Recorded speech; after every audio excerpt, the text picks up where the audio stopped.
Hey everyone, welcome back. Hope you're having a fantastic day so far. So this month in August, certain beneficiaries of Social Security will be receiving not just one payment, but they'll actually be receiving two payments this month in August. We'll be going over who can expect to receive the two payments and why.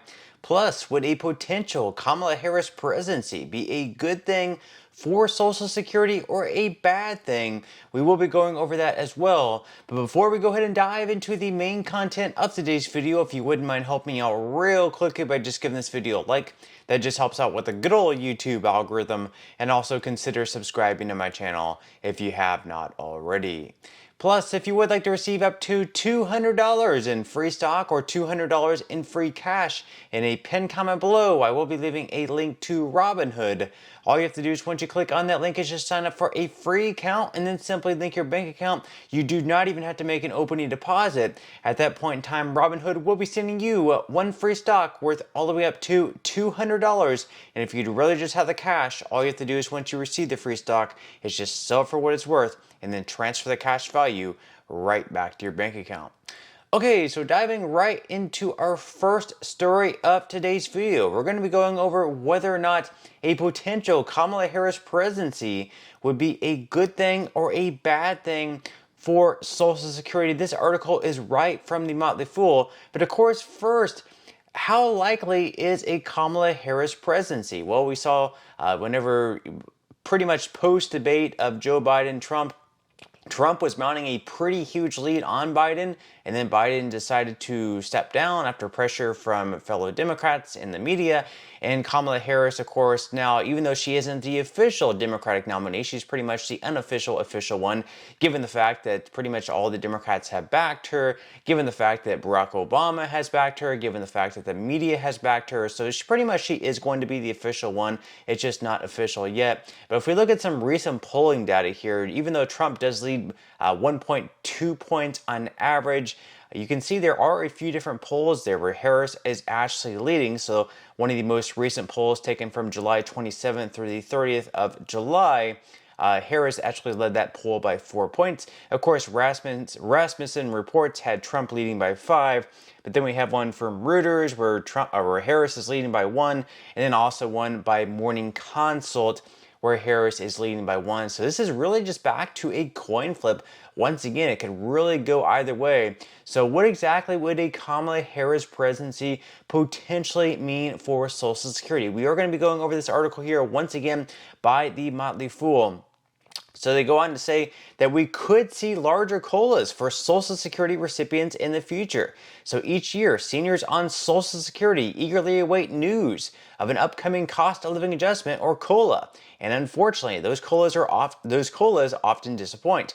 In fact, 2025 Social Security COLA is already estimated to come in lower than 2024's, which was a sharp decline from 2023's.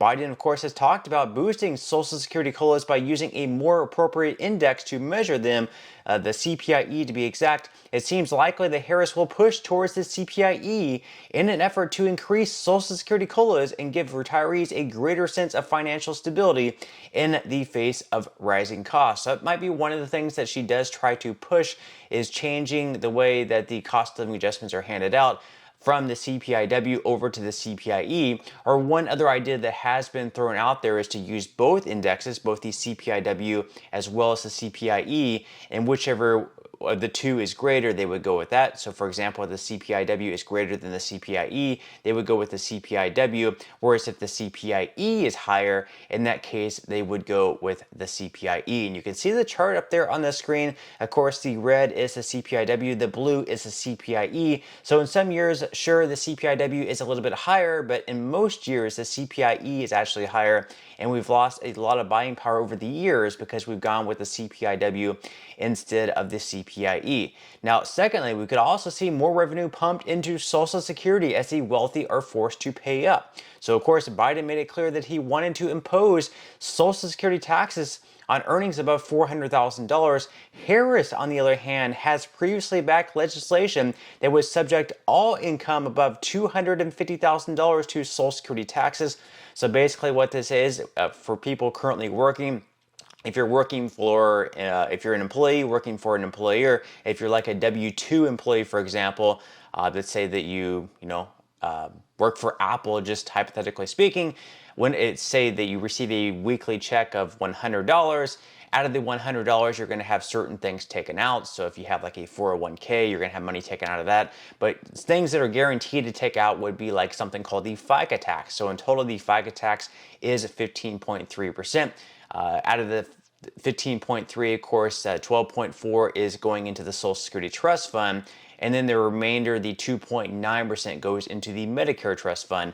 Now, if you're an employee, you just pay half of that. So out of the Social Security portion, you don't pay the entire 12.4%. As the employee, you only pay 6.2%, and then your employer, Apple in this case, would match that at 6.2%, and then out of the Medicare, you would be paying 1.45%. Apple would be matching the other 1.45%. Now let's say that you're like a gig worker, an independent contractor, or you have your own business. In that case, you're actually paying the entire amount. So if you work for Uber, for example, you're paying the entire 15.3%. You're paying the entire 12.4%. It goes into the trust fund, and the entire 2.9% that goes into the Medicare Trust Fund. So that's how it pretty much would work in that case. And right now, this year, you're only paying that tax on the first 168,000-ish dollars that you make per year. So anything above that, let's say, for example, if you make $1 million per year, or, let's take like LeBron James or Patrick Mahomes, for example, who are making $20+ million per year. I think right around $50 million per year is what Mahomes is currently making. If you're earning $50 million per year, you're not paying taxes, the money that goes into the Social Security Trust Fund or the Social Security Trust Fund on the entire $50 million that you earn. You're only paying taxes on the first $168,600, I think it is, this year in 2024. So someone like Mahomes, for example, he is not paying taxes on over like close to $50 million of his income. So someone like Kamala Harris would try to push more taxes to be placed on those higher earners. And then, of course, we can also see that she actually co-sponsored a bill back in 2019 when she was still a senator in the state of California. That was the Social Security Expansion Act. That was a bill pushed by Bernie Sanders and still being pushed by Bernie Sanders. And in that bill, they would do a lot. They would have increases by $200 per month. They would be increasing the special minimum benefit.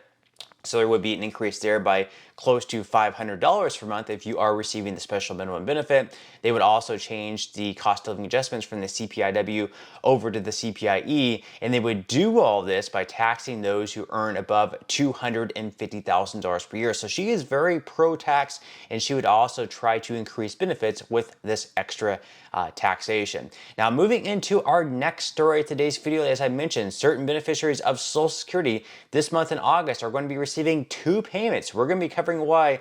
This is an article straight from CNET. So they say that SSI beneficiaries will get 2 payments in August. Here's why. So first off, when will I get my SSI money each month? And we can see the calendar down there. First off, Thursday, August 1st, you should have already received your first payment if you are receiving SSI back on Thursday a couple of days ago. And then finally, your second payment is actually going to be on Friday, August 30th.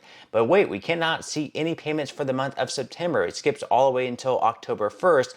That, of course, is because you can see that September 1st actually is going to be falling on a Sunday, as I say right here. So the SSI recipients will receive their payments for that month on August 30th.